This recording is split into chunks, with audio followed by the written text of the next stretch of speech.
Ladies and gentlemen, here's a little tease for what's coming up this week. We have a 3-part series. We hope you watch all 3 parts, but we flipped the script today. Richard Essex, who is with WDRB, Fox 41 in Louisville, Kentucky, an investigative reporter. So I met him casually, and I said, "You should come on our podcast. We want to interview you." I said, "There's a difference." So listen to it. It's very interesting. Behind the scenes on a TV station and what's it take to put a show together for the day, and some things that you may not think about that have to happen for that show to be on at 11 o'clock at night. Come see it. I think you'll like it.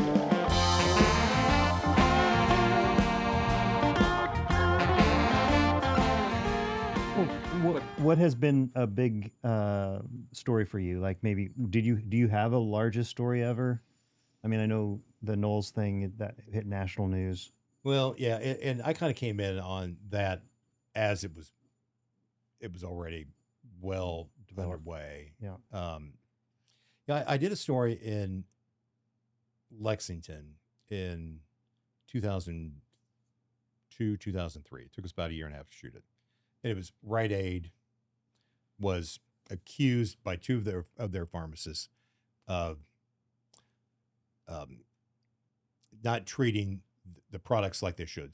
They were being delivered frozen, overheated, and so we worked on that story for a long, long time, and that was a heartbreaking story because one of the pharmacists, well, I'm not going to go. Okay. That we worked on it, and it was nominated for an Emmy, and it was nominated for some other thing, but it didn't win. It got beat by a feature, and that kind of, turned me, for some of the awards that, that were. We had put so much work into the story, and it was really, really good. Yeah. That a feature. Well, it's such an honor Yeah. to be nominated. So have you ever had a jackhammer busting up concrete while you're shooting a show? Yeah. Because that's what Yeah. Yeah. I mean, that's what's happening right what's outside our happening window right now. They're going to tear the sidewalk up with a jackhammer. So we'll see how loud we can talk, and we'll see how they do. I have had gunfire go off while I was on live TV. I've been attacked, either for fun or anger, or just to be, a fool a couple of times. The gunfire is always interesting. There's a big event in Indianapolis every year that attracts a lot of people downtown, and there's always gunfire. And I mean, it was always gunfire. Yeah.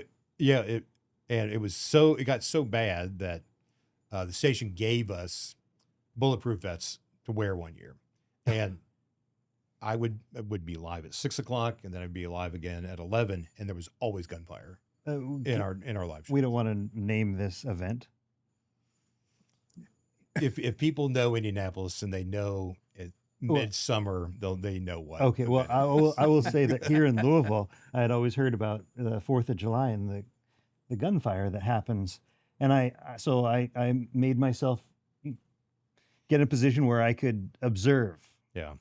And I could not believe it. It is absolutely insane. So if you're in Louisville, like, I don't want to designate areas, but it is unbelievable. A certain area in our metro area, and it got worse and worse and worse and worse to where I went under a highway passage because I could hear falling. I was near a large metal statue, and something dinged off the statue. And I thought, if that thing comes down on my head, I'm in trouble. So I imagine it was something midsummer. You're saying, yeah. Well, the TV station I worked at in Indianapolis before coming here, the engineers had been out to the transmitter site, and they found like 45, 50 bullets on top of the building. And it's in an area of town where there's a lot of recreational gunfire. Recreational gunfire. All right. So here's my story on that. I'm in the Hoosier Dome. I always liked motorcycles, and there was a motorcycle show in there. 2 different clubs, I'll call them, attended and they all pulled guns. And I knew the place well, and I exited stage left out the door. They threw all those guns up on top of the building. Oh, yeah. Well, I knew one of those guys, and he called me and he goes, "Hey, miss, you know how to get up to the roof of that Hoosier Dome? All of our weapons are on the roof." we'd like to get them back. I'm like, dude, if you think I'm going up there, you're out of your mind. But anyway, that was my. Yeah. You talk about when you're standing in the middle of a convention hall, and everybody around you pulls a weapon. Yeah. It'll wake you up. I can tell you that because it did me. I'm like, wow, these people, and they mean it, right? Right. I think I know the people you're talking about. Yeah, yeah. I'll leave it alone with that. But yeah, that was an interesting crew. But well, you have a warehouse in Jeffersonville. My warehouse for my company is located in west side of Louisville, and I'm just going to tell you, we have holes in our roof fresh after the 4th of July and throughout the year. I mean, you're like, why is it raining in my building? And it's because a falling bullet, come through the roof and just now you got a new hole to patch. All right, so these regular things. These are match you and raise you one. So I'm in a community. I'm single. The mayor's single. He's got a problem with his house. He said, I need somewhere to live for about 30 days. You got extra space? And I said, yeah, come on over. So he moves in there, and they're having a garbage strike while this is going on with the community. So the phone's ringing, I mean, incessantly, and I'm like, I won't even say his name. I said, Mayor, I said, I don't mind you being here, but I mean, can you get at that time there were no cell phones. Right. And can you get another phone mounted in here, something? So anyway, I'm answering the phone one time, they're like, we're gonna kill the mayor. And I'm like, well, this ain't the mayor, but I said, hold on just a minute. I yelled his name, and I said, hey, Mayor, I said, so bad. Death threat. He goes, I'm busy right now. See if I can call him back. I said, Mayor's busy. Can I take a message? I mean, there's some communities for you, right? But they gave us flak jackets because they said they might shoot through the window. They may think you're the mayor rather than the mayor. So I said, I got to walk around in my house in my flip-flops and a flak jacket on. So there you go. But I mean, it's you'll have to almost get one. laughable, except that these things are happening now. Yeah. And it's heartbreaking. Yeah, thankfully in that community they didn't. So it was. Yes, I know. But anyway, Richard, I know you have a deadline to hit, and I promised I wouldn't keep you too long, but you'll have to come back. But the thing I found most intriguing was that he might be willing to come over to our shop sometime. And you play any music? I don't. Well, you want could to try sing for us then. Well, you've got that radio voice. My parents paid for guitar lessons for a long time. Can't play a note. Well, I think we can fix that, don't you? I'll bet you Yeah, he I can bet play he's a probably note. good at I it, mean, but- private No. lessons. No. No. I had this beautiful Ovation guitar, and Still got it? no. Darn. I got rid of it, and never could play it. And I would practice, and my fingers would hurt, they would bleed. Well, you'll have to see. This guy that plays guitar with us is really something, isn't he, Yes. Tony? Yeah. He played professionally for 30 years on the road in Nashville. I've never heard anything like him. Yeah. He did stadiums with 80,000 people in it with all these country music stars. And I said, man, it must have been so exciting. And I could say the same thing about your career. It must be so exciting. You can answer this question. He said, dude, he said, the spotlight's on her, and I'm standing over here, and everybody's cheering, not for me, for her. For her, The lights go out. I'm dragging on my gear. I get on a bus with 20 other guys and eat a piece of pizza and try to get some rest because tomorrow night we're getting ready to do this again. He said, do that for 15 years, and you tell me how fun. So I was at the station I worked at in Indianapolis. We would go every year to this seminar over in Columbus, Ohio, and it was snowing one time, and the bus is going, and somebody said, John Stair, who was our main anchor, and 35 others die in bus crash. I mean, Yeah, right. we got John. We don't have anybody to film it. They're all in there, but So yeah, it sounds great until you got to do it. I flew. I mean, people say, "Where are you going on vacation?" I said, "I am going to go in my house and lock the door Yeah. because I fly 3 times a week." U.S. Air one time. I said, well, you lost my luggage like the 3rd time in 2 weeks. What do you do with all this luggage? And they said, sir, we have lost 6,000 bags. I said, well, do you have a building somewhere that's 6,000 bags? A lot of bags. Where do you put them? Airplanes flying around empty, full of bags. I mean, Right. I had to start packing dirty shirts because I didn't have time to, get them laundered, get them back, get them packed, and go on to the next trip. I came back one time in the refrigerator and opened the refrigerator. There were 6 beers and what appeared to be 3 walnuts in my refrigerator. I'm like, what in the Sam hell is that? And I'm like, those are dehydrated apples. Oh, man. You were traveling a lot. Yeah, I was traveling a lot. And anyway, it was a weird life. What inspires you most right now in your life? Yeah, people who can rise up through diversity. Yes. Through diversity, and we don't see enough of it, and we don't tell that story enough. Yeah. And anybody who can lift themselves up and make it through the day. Yeah. Give me an example of some who I do. was afraid you were going to say that.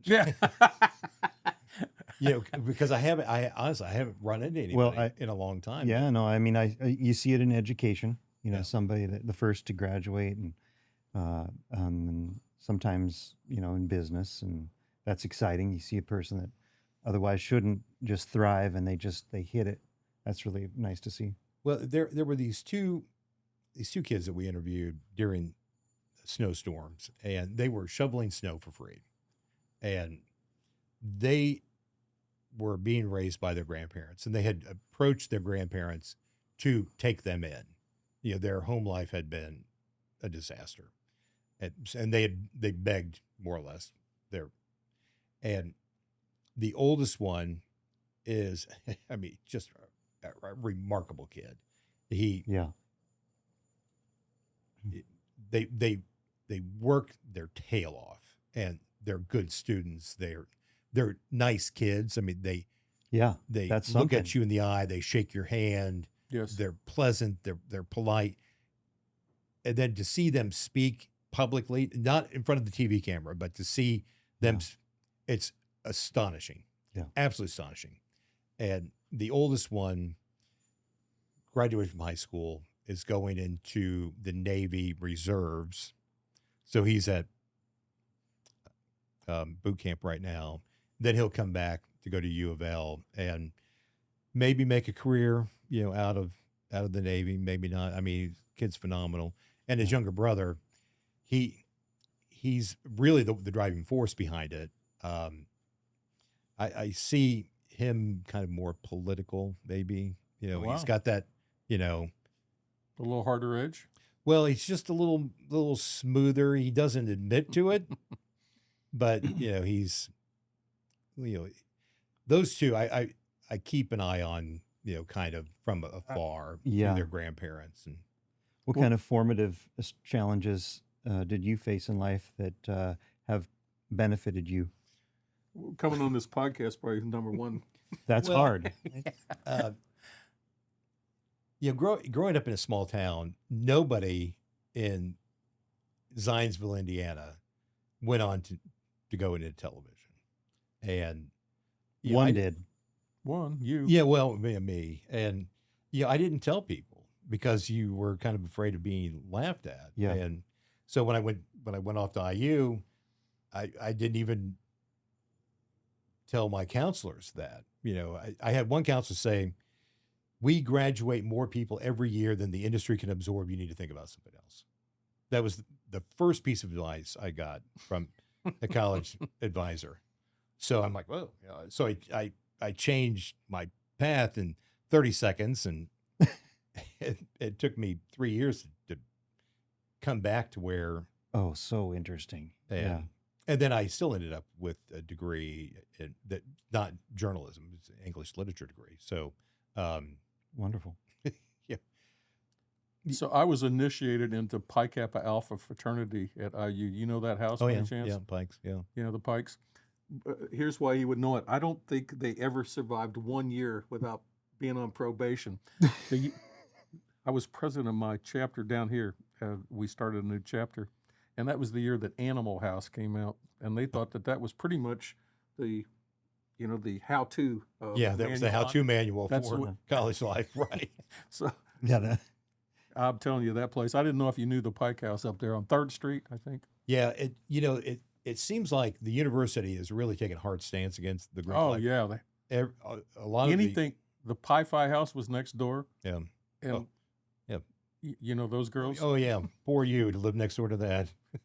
So they made this slingshot, a giant slingshot, Of course. Yeah. and they would. So they had a Launch watermelons. I don't know. water balloons because those girls would yeah. lie out in the, Mhm. to sunbathe in their courtyard. This was like a fort, and it should have been, so they would see if they could get the. I love that you still remember the sound effects. Oh yeah, yeah. I know. It did have. There was.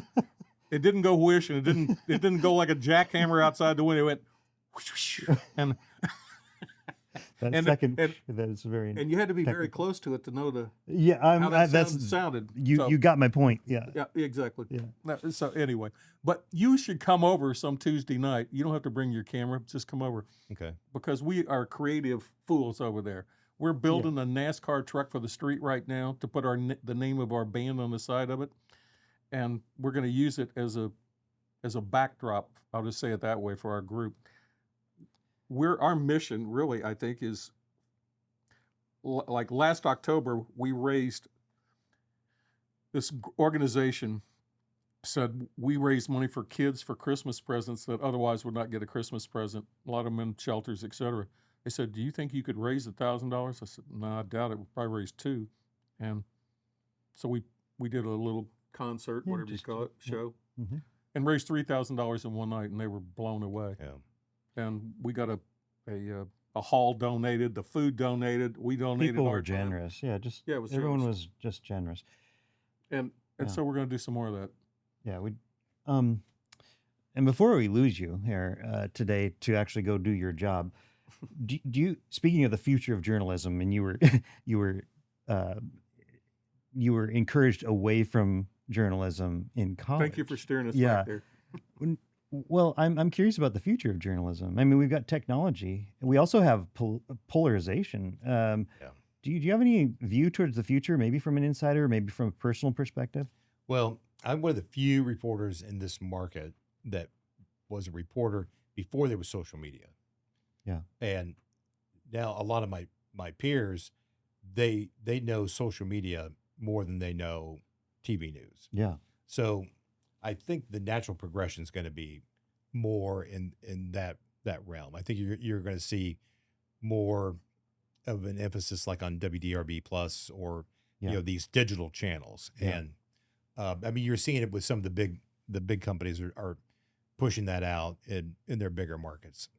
So the days of local TV stations will probably, as we know it, will eventually maybe not come to an end, but will look considerably different. You're not going to come in and do the 12 o'clock news or the 5 o'clock news anymore. It's going to be, everything's going to be online. Eventually the over-the-air signal will probably go away. Hopefully, I figure there'll be After Mike- AI, talking heads. well, I think that's going to be a battle that It's we're gonna going to be a have to battle. fight Yeah. as that the deep fakes and and that could absolutely become a problem. But if you're a TV station owner and you can create this AI set and this AI anchor and weather people and all that and feed them accurate information, Right. I can And see why would a fighter jet have a pilot anymore? right. So Or, You- you start naming the cab drivers, right? No. Yeah. Absolutely. There Yeah, go. you- Plug them in and may very well change. and that would be actors and Yes. commercials. My wife and I will, when we do watch the news, well we watch Every night. every morning. You can you're seeing it in some commercials too, whereas like the background's like that looks a little Oh my gosh, I see it all the time now. Yeah. But I'm watching more like YouTube advertising, and it's like I can spot it. I know Yeah. what I'm looking for too. But I mean, it's just it really disgusts me to see the AI generated stuff. To be honest with you, Right. it's like that guy standing there talking to me is not real. I mean, he's not real, and it offends me honestly. But maybe it's just me. I see that in movies too. Here's 100 bombers on a World War II movie, and if you look at them, they're, I mean, dee, dee, dee, dee, dee, dee, Yeah. Yeah. and they're absolutely all identically the same. Yeah. And they act like nobody's going to notice that. Right. It just kills the movie to Yeah. me. Yeah, I don't it know. does. Well, anyway, we promised to wrap this up. I'm over time. We started a little late. I'm so glad you came. Me and, too. Thank you for having me. and I think it'll be an interesting segment for people. We'll we typically, it takes about 5 days, and then we do every day for several weeks. We'll mine this for shorts that we put out to talk about it. So I'll be curious to see. Let me know if you get any feedback on it. Oh yeah. I will. So Richard, thank you. Thanks, Thank you. people.